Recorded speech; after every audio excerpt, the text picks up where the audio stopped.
now we're going to talk about Native American literature, or to be more politically correct, American Indian literature.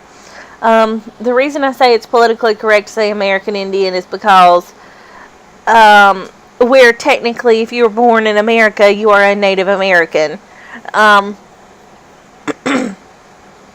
so you'll hear me say Native American, you'll hear me say American Indian. It's all the same thing. Alright, the time period that we're talking about is pre-colonialism. This is anything before the time of the colonies. Anything.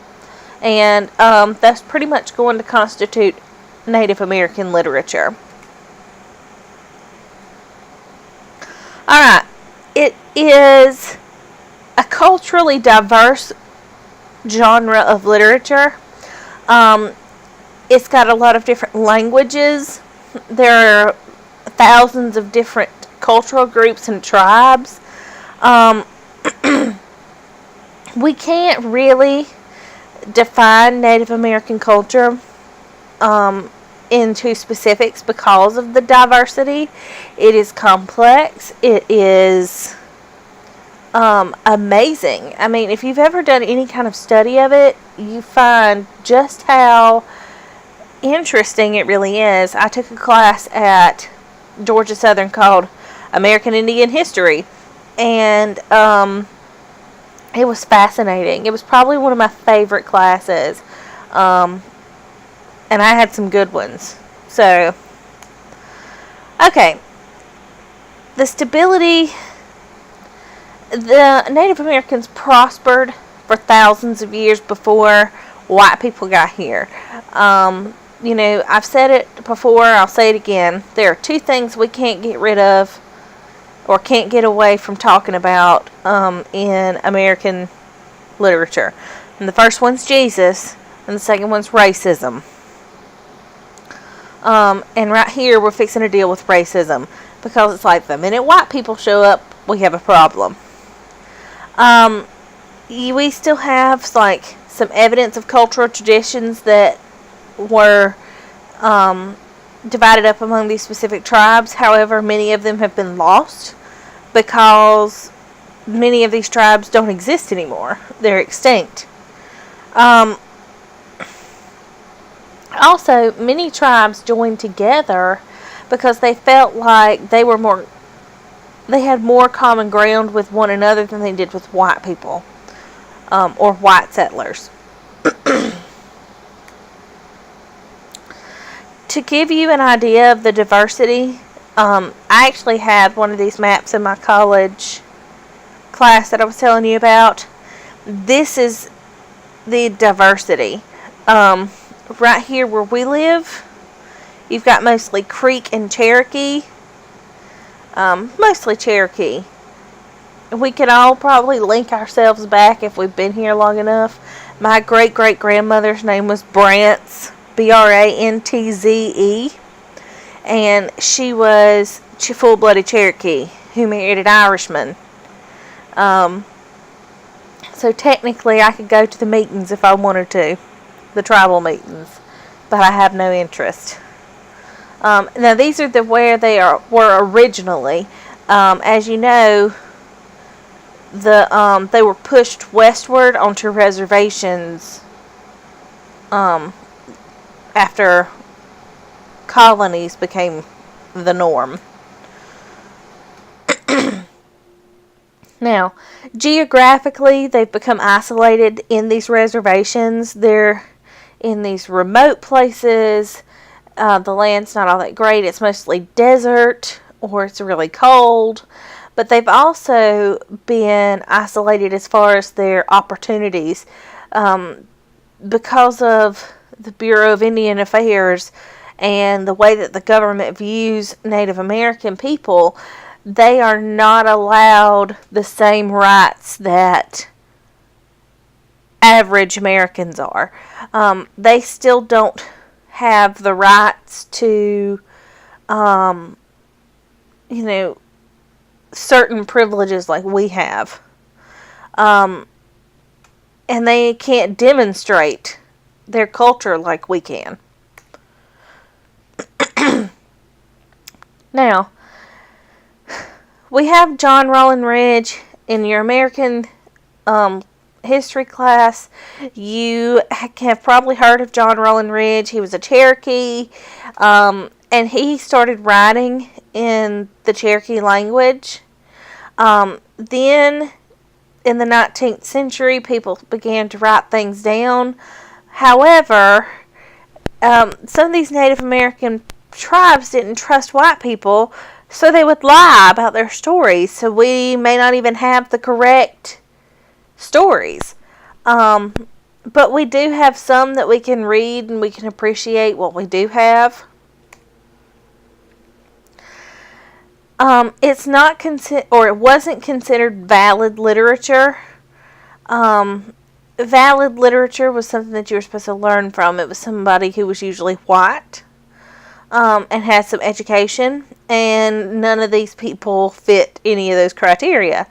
So it's not valid literature until much later. There are the encounters between Europeans and Native Americans are usually told from the European side. Therefore, we only have one side of the history. And also because of this, their side isn't valued as much. And it's not a book, so therefore it's not literature.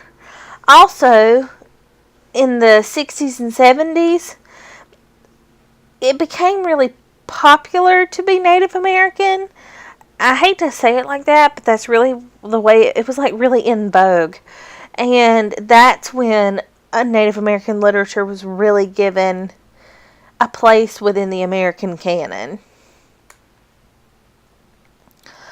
Alright, some characteristics. Even though it's hard to generalize, there are some broad characteristics that we can attribute to this literature. Mostly is that it's an oral history, or it thrives on the oral tradition.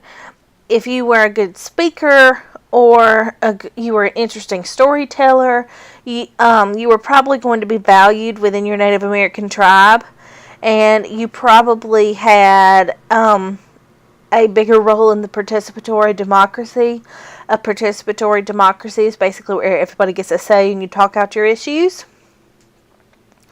Stories are also handed down through the oral tradition, and this is how everything is kept alive.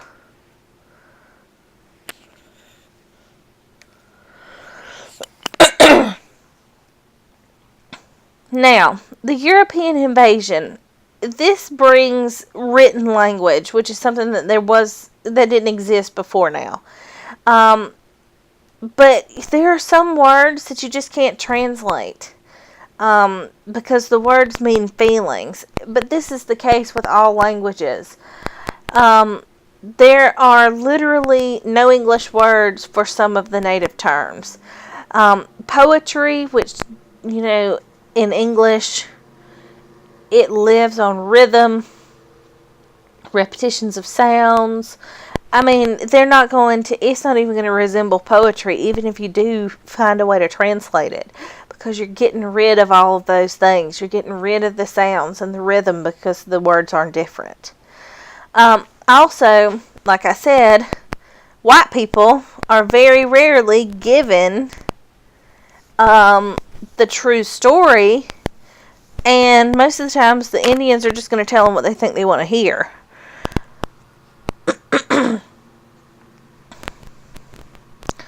Now, here's some characteristics. Like I said, you've got oral tradition. In the oral tradition, you've got repetition. You've got ritual. A ritual, is something that you do it and it has meaning and significance. You've got archaic language. Basically, it's just old language. And a terse writing style. Terse writing style just means that it's straight and to the point. Now we have a video. And I'm going to let you watch this video on your own because I just want to get through this PowerPoint. Now, myths. The Native American myths, most of the time they just explain the beliefs about the nature of the physical world. We're going to ask these questions. How did the world come to be? How did the sun come into existence? It's going to take place in a primal world or pre-civilization, so before mankind existed. Lots of the beings are going to be animal spirits or sort of human form. Some of them are going to be monsters or what they call confusions of nature.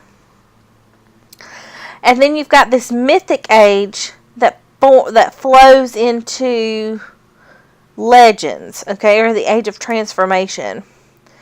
Legends are tales in which the culture hero orders the world and also turns animal people into animals. Other beings become landmarks. We're going to read some stories like this.